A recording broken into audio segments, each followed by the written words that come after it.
The tension in the office was suffocating as Emily watched Alexander summon his private security team. His movements were precise, every gesture radiating control, but Emily knew him well enough by now to see the storm brewing beneath the surface. When Grace was escorted into Alexander's office moments later, she walked in with her usual air of confidence, her tailored suit pristine and her head held high. She glanced at Emily briefly before focusing on Alexander, her expression unreadable. "You called for me?" she asked, her voice smooth. Alexander gestured to the chair in front of his desk. "Sit." Grace arched a brow but complied, crossing her legs and leaning back with a faint smirk. "What's this about?" Alexander slid the document across the desk. "Care to explain this?" Grace's eyes flicked to the paper. For a fraction of a second, her mask slipped, a flicker of surprise crossing her face before she composed herself. "I don't know what this is," she said, her tone even. Alexander's jaw tightened, his voice dangerously calm. "Don't lie to me, Grace. We've traced these accounts back to you. Offshore holdings, payments to Carla Davis, and connections to Haverton Corporation. It's all here." Grace's smirk faltered, and she leaned forward, her eyes narrowing. "You don't understand, Alexander." "Then help me," he said, his voice sharp. "Because from where I'm standing, it looks like you've been betraying this company, and me for years." The room fell silent, the air thick with tension. Emily watched, her heart pounding as Grace finally broke eye contact. "Fine," Grace said, her voice low. "You want the truth? Here it is. I didn't have a choice." Alexander's brows furrowed. "What are you talking about?" Grace sighed, leaning back in her chair. "It started 3 years ago. I received an anonymous email. Someone had dirt on me, on my family. They threatened to expose everything unless I cooperated." "And you just gave in?" Alexander asked, his voice laced with disbelief. "You don't know what they had on me," Grace snapped. "If it came out, it would have destroyed my career, my life.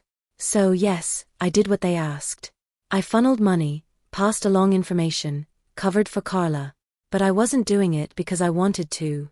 Emily's stomach churned. The confession was damning, but it also painted a picture of someone trapped in a web far more dangerous than she'd realized. "Who's behind it?" Alexander demanded.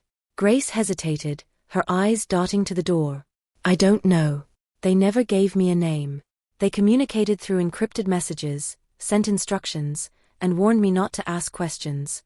Alexander leaned forward, his expression dark. "If you're lying to me." "I'm not," Grace interrupted. "But you have to understand, whoever they are, they're powerful. They've been planning this for a long time." The room was silent for a long moment, the weight of Grace's confession hanging heavy in the air. "Do you have any of those messages?" Emily asked finally, her voice quiet but firm. Grace nodded reluctantly. "They're stored on a private server. I'll give you access, but you're not going to like what you find." Alexander stood, his movements sharp. "Then it's time we find out exactly who we're dealing with." An hour later, Emily sat in Alexander's office, her fingers flying over her laptop as she combed through the encrypted messages Grace had provided. Alexander stood behind her, his presence a steadying force as they pieced together the puzzle. "There," Emily said, pointing to the screen. "This message mentions a meeting at the Sovereign Club. That's exclusive, it's where the city's elite go to handle business off the record." Alexander's jaw tightened. If they're using the Sovereign Club, it means they're confident no one will connect them. "But we just did." Emily glanced up at him. "What now?" "We go there," Alexander said, his voice resolute. Her eyes widened. "You can't just walk in and confront them." "I'm not planning to," he said, his lips curving into a dangerous smile. "But if they're meeting there, we'll find out who they are, and end this." The Sovereign Club was as opulent as Emily had imagined, all dark wood, sparkling chandeliers, and an air of exclusivity that made her feel instantly out of place. She walked beside Alexander, her nerves buzzing as they made their way to the lounge area. Alexander's confidence was unshakable, his presence commanding enough to make people step aside without a word. He scanned the room, his sharp gaze taking in every detail. "There," he said, nodding toward a secluded corner. Emily followed his gaze and saw 2 men seated at a small table, their heads close as they spoke in hushed tones. "That's Robert Lane," Alexander murmured. "CEO of Lane Tech and one of Haverton's biggest investors." Emily's heart raced. "Do you think he's the one behind this?" Alexander's expression hardened. We're about to find out. As the night wore on, Alexander and Emily observed from a distance, piecing together the dynamics at play. It was clear that Lane wasn't working alone. Several others approached him throughout the evening, exchanging words and documents before disappearing into the crowd. By the time they left, Emily's mind was spinning with possibilities. "This is bigger than I thought," she said as they stepped into Alexander's car. "It always is," Alexander replied, his tone grim. "But now we have names. And with names come weaknesses." He turned to her, his gaze softening. "You've done more than I ever expected, Emily. But this fight is far from over." She met his eyes, her resolve strengthening. "I'm not giving up. Not now." Alexander smiled, a rare genuine smile that made her chest tighten. "Good," he said.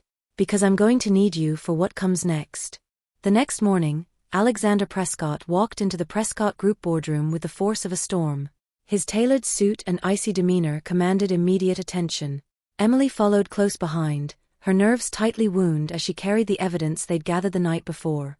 The board members were already seated, their murmured conversations falling silent as Alexander approached the head of the table.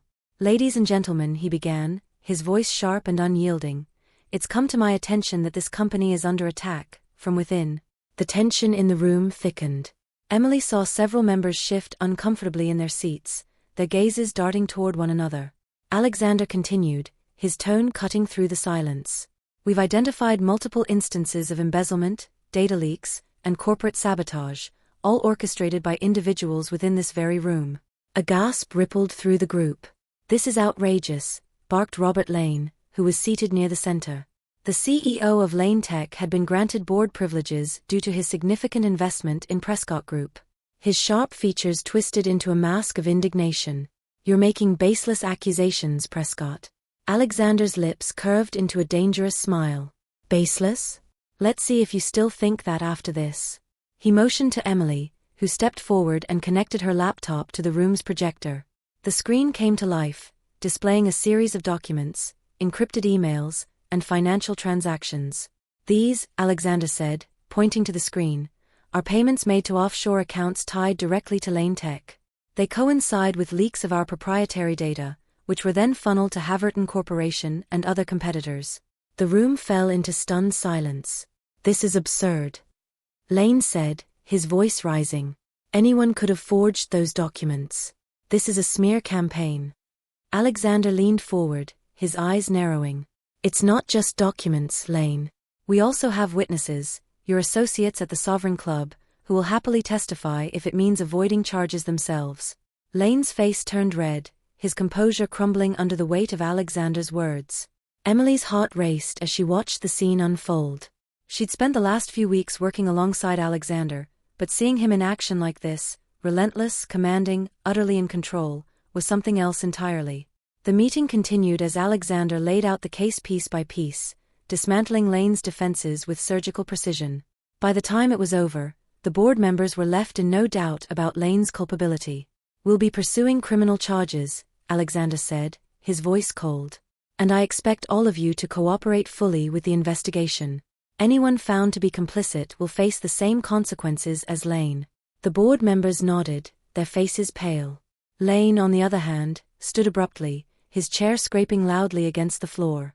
"You think you've won, Prescott? This isn't over." Alexander didn't flinch. "You're right, Lane. It isn't. But for you, it's the beginning of the end." Security entered the room at that moment, flanking Lane on either side. "You'll regret this," Lane hissed as he was escorted out. Alexander watched him go, his expression unreadable. After the meeting, Emily followed Alexander back to his office, her adrenaline still coursing through her veins. "That was intense," she said, closing the door behind her. Alexander smirked, loosening his tie. "You did well in there, Emily. Better than I expected." She rolled her eyes, her lips curving into a small smile. "I'll take that as a compliment." "You should," he said, his tone softening. For a moment, they stood in silence, the weight of the day settling over them. Emily felt her pulse quicken as Alexander's gaze lingered on hers. "Thank you," he said finally, his voice low. "For everything. I couldn't have done this without you." Her breath hitched. "It's my job, Alexander." "No," he said, stepping closer. It's more than that. You've been more than that. She swallowed hard, her heart pounding as he reached for her hand. His touch was warm, grounding, and filled with a tenderness that took her by surprise. Alexander, she whispered, her voice trembling. Emily, he said softly, his gaze locking onto hers. I meant what I said before, I don't trust easily. But you've earned it. The vulnerability in his voice sent a shiver through her. She opened her mouth to respond, but the words caught in her throat as he leaned closer. Say the word and I'll stop, he murmured, his breath brushing against her skin. But she didn't say the word. Instead, she closed the distance between them, her lips meeting his in a kiss that was both fierce and tender. It was a release of weeks of tension, frustration, and unspoken desire. Alexander wrapped his arms around her, pulling her closer as the world outside faded away. For a moment, there was no corporate war, no enemies lurking in the shadows, only them. When they finally pulled apart, both were breathing hard, their foreheads resting against each other. This changes things, Alexander said, his voice rough. Emily nodded. I know. We'll figure it out, he said, his tone firm. But for now, let me protect you. Her heart swelled at his words. For the first time in weeks, she felt truly safe. The days following Robert Lane's removal from the board were tumultuous. Prescott Group was in cleanup mode, with legal teams drafting press releases, security experts conducting thorough audits, and the board scrambling to salvage the company's reputation. But despite the victory, Alexander and Emily knew the fight wasn't over.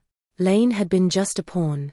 The real mastermind, the one pulling the strings, was still out there, lurking in the shadows. Late one evening, Emily sat in her apartment, her laptop open and documents spread across her coffee table. She'd spent hours reviewing the files they'd recovered, searching for any lead that could point them toward the person behind the conspiracy. Her phone buzzed, pulling her from her thoughts. Alexander, found something. Come to my place. Her heart skipped a beat. Despite their newfound closeness, Alexander had been careful to keep their relationship private. The invitation to his penthouse felt significant and urgent. Emily, on my way. Alexander's penthouse was as sleek and modern as she'd imagined, all sharp lines, glass, and understated luxury. The city lights spilled through the floor-to-ceiling windows, casting a soft glow over the open-concept living space. Alexander greeted her at the door, his tie gone and his shirt sleeves rolled up. He looked both tired and determined. Thanks for coming, he said, stepping aside to let her in.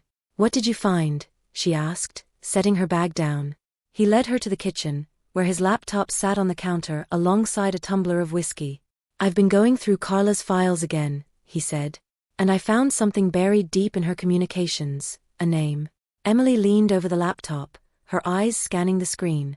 E. Harlow. Her brow furrowed. Do you know who that is? Alexander nodded, his expression dark. Elliot Harlow. He's a private financier with ties to Haverton Corporation and a reputation for making problems disappear. If Carla and Lane were working with him, it means this goes deeper than I thought. Emily felt a chill run down her spine. How do we find him? We don't, Alexander said, his voice cold. He finds us. But I'm not waiting for that to happen. He picked up his phone and began dialing. Who are you calling? Emily asked. An old contact, he said. If Harlow's involved, we're going to need leverage, and I know exactly where to get it. Over the next few days, Alexander worked relentlessly to gather intel on Elliot Harlow. He made calls, scheduled meetings, and leveraged every connection he had. Emily watched in awe as he maneuvered through the murky world of high-stakes finance, his confidence and ruthlessness unmatched. But the pressure was taking its toll. Late nights blurred into early mornings, and the lines between their personal and professional lives continued to blur. One evening, as they worked side by side in Alexander's office, Emily broke the silence. Do you ever stop? She asked, her tone half teasing, half serious. Alexander glanced at her, a faint smile tugging at his lips. Not when it matters. You've built an empire, she said, leaning back in her chair. You could walk away, let someone else deal with this mess. Why don't you? His expression softened, the weight of his responsibilities visible in his eyes. Because this isn't just about the company. It's about the people who depend on it. And, he hesitated, his gaze locking onto hers. Because I've never been one to back down from a fight. Emily felt her heart swell. You're impossible, you know that? So I've been told, he said, his smirk returning. The moment stretched between them, charged with unspoken tension. Emily wanted to say something, anything, but before she could, Alexander's phone buzzed. He picked it up, his expression shifting as he read the message. "It's him," Alexander said, his voice sharp. "Harlow." He nodded, holding up the phone. "He wants a meeting. Tonight." The meeting was set for midnight at an exclusive rooftop lounge downtown. The location felt like a power play, a reminder of Harlow's influence and reach. Alexander and Emily arrived together, their tension mirrored in the city's flickering lights. As they stepped onto the rooftop, they were greeted by Elliot Harlow himself, a tall, silver-haired man in an impeccably tailored suit. His smile was sharp, his handshake firm but calculated. "Mr. Prescott," Harlow said, his voice smooth. "I've been expecting you." Alexander's expression remained cold. "You've been expecting trouble, Harlow. And here I am." Harlow chuckled, gesturing to a nearby table. "Please sit. Let's discuss this like civilized men." Alexander didn't move. "There's nothing civilized about sabotaging my company and threatening my people. I want answers." Harlow's smile faltered, his eyes narrowing. "You've always been direct, Alexander. But this is business. And business, as you know, isn't personal." "It is to me," Alexander said, his voice like steel. The air crackled with tension as the two men faced off. Emily stayed silent, her heart pounding as she watched the exchange. "You've made your point," Harlow said finally, his tone hardening. "But if you keep pushing, you won't like what you find." "Is that a threat?" Alexander asked, his voice low. "It's a warning," Harlow replied, his eyes flicking to Emily. "For both of you." Alexander stepped closer, his fury barely contained. "I don't take warnings lightly, Harlow. And I don't stop until I win." Harlow's lips curled into a sinister smile. "Then I suppose we're at an impasse." The tension on the rooftop was palpable, the city's neon glow casting long shadows over the confrontation between Alexander Prescott and Elliot Harlow. Emily could feel the weight of Harlow's veiled threat pressing down on her, but she stood firm beside Alexander, her resolve as unyielding as his.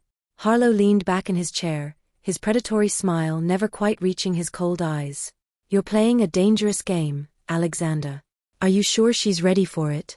His gaze flicked to Emily, and for the first time she spoke up, her voice steady. "I think the better question is, are you ready for what comes next?" Harlow's smile faltered, and Alexander's lips twitched into a faint smirk. "You heard the lady, Harlow. This isn't your game anymore." Harlow's expression hardened. "You've made your point. But let me make mine." He leaned forward, his voice dropping. "If you think you can outmaneuver me, you're gravely mistaken. I've built an empire on deals people like you don't even see coming. And I've built mine on crushing people who think they're untouchable," Alexander said coldly. "So unless you're ready to lose everything, I suggest you start talking." The two men stared each other down, the silence heavy and electric. Finally, Harlow exhaled, his smirk returning. "Fine," he said, his tone almost bored. Carla and Lane were useful, but they were never meant to be permanent players. They got greedy, and they paid the price. As for me, well, he spread his hands. "Let's just say I know when it's time to pivot." Alexander's eyes narrowed. "Meaning what?" "Meaning I'm done with Prescott Group," Harlow said, standing. "You've made it too messy, too personal. But don't get too comfortable, Alexander. There's always another deal to be made." He turned to leave, but Alexander wasn't finished. "This isn't over, Harlow. I'll make sure you can't pivot to anything else." Harlow paused, his smile chilling. "Good luck with that." As Harlow disappeared into the night, Alexander turned to Emily, his expression hard. "This isn't a victory," he said. "Not yet." Emily nodded, her adrenaline still coursing. "What's our next move?" "We cut off his leverage," Alexander said, his tone sharp. "Harlow's power comes from his connections. If we expose him, we take away his foundation. How do we do that?" Alexander's gaze softened slightly as he looked at her. "We'll start by finishing what we've already begun. You've been digging through Carla's files. Keep going. Find every thread that ties back to Harlow. I'll handle the rest." The next few days were a blur of relentless work. Emily spent hours combing through emails, contracts, and encrypted messages, piecing together a web of corruption that stretched far beyond Prescott Group. Meanwhile, Alexander called in every favor he was owed, gathering allies and resources to dismantle Harlow's network. But as the pieces began to fall into place, the danger escalated. One night, as Emily sat in her apartment, her phone buzzed with an unknown number. She hesitated before answering. "Hello. You're playing with fire," a distorted voice said. "Walk away, or you'll get burned." The line went dead before she could respond. Her hands trembled as she called Alexander. He answered on the first ring. "What's wrong?" he asked, his voice sharp with concern. She explained the call, her voice shaky. "I don't know how they got my number." Alexander's silence was heavy. "Stay where you are. I'm sending someone over." Within minutes, a member of Alexander's private security team arrived, followed shortly by Alexander himself. He swept into her apartment like a force of nature, his jaw tight with barely restrained anger. "They're trying to scare you," he said, his voice low. "It won't work." Emily met his gaze, her resolve hardening. "No, it won't. But it means we're close." He nodded, his expression softening slightly. "We are. And that's why I need you to trust me." "I do," she said, her voice steady. Something shifted in his gaze, an unspoken promise. The final piece of the puzzle came 2 days later. Emily discovered a series of transactions linking Harlow to a shadowy entity that specialized in corporate sabotage. Armed with this evidence, Alexander called an emergency board meeting.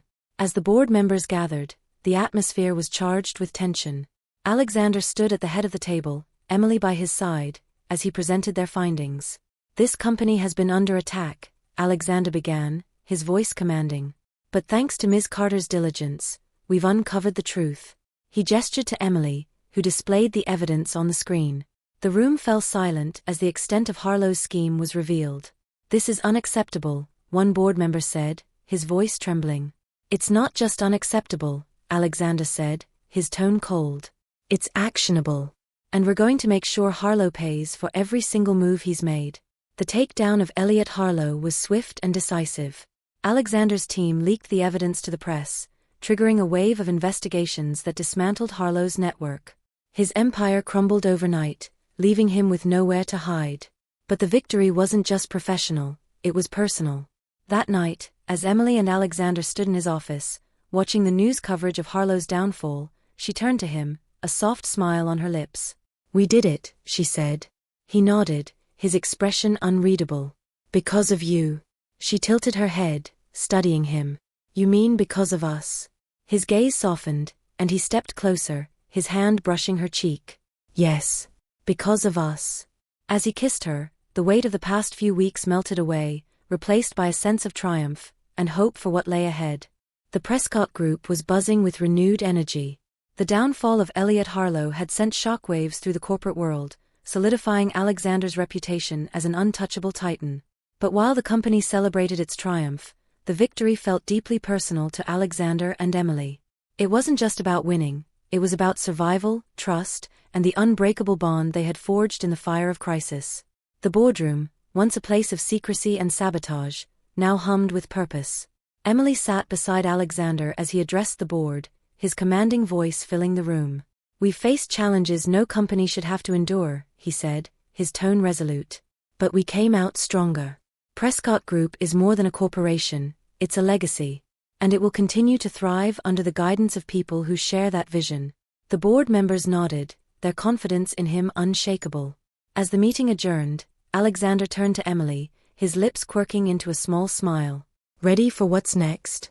She met his gaze, her heart swelling. "Always." Later that evening, Alexander invited Emily to his penthouse for dinner. It was a rare moment of calm after the chaos of the past few weeks, and she welcomed the chance to breathe. The view from his penthouse was breathtaking, the city lights twinkling like stars. Alexander had set the table by the window, the warm glow of candlelight casting shadows across his sharp features. "This feels normal," Emily said with a soft laugh as they sat down. Alexander smirked. "Don't get used to it. Normal isn't exactly my specialty." "I've noticed," she teased, her smile widening. For a while, they talked about everything and nothing, favorite childhood memories, dreams for the future, and the moments that had shaped them. Emily was struck by how human Alexander was beneath his stoic exterior. "I don't let many people in," he admitted, his voice low. "But you're different." Her heart skipped a beat. "So are you." He reached across the table, taking her hand in his. "We've been through hell, Emily. And I know this world, my world, isn't easy. But if you're willing to stay, I'll do everything I can to make it worth it." Tears prickled her eyes at the sincerity in his voice. "I'm not going anywhere, Alexander. Not after everything we've been through." Their relationship wasn't without challenges.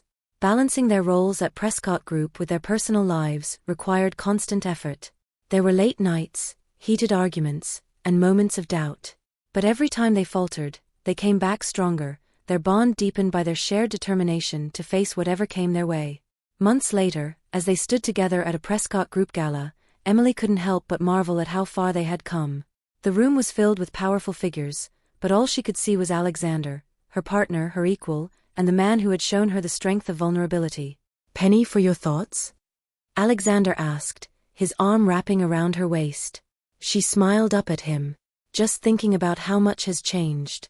His lips brushed against her temple. "Change can be a good thing." She leaned into him, her heart full. "It has been for us." The night ended with them on the rooftop of his penthouse, the city sprawling beneath them. Emily leaned against the railing, the cool breeze tangling her hair. Alexander joined her, his hand slipping into hers. "Do you ever wonder what's next?" she asked, her voice quiet. "Always," he said. "But whatever it is, we'll face it together." As their lips met under the stars, Emily knew with certainty that she'd found something extraordinary, a love forged in the chaos of ambition and danger, unshakable and timeless. Together, they were unstoppable.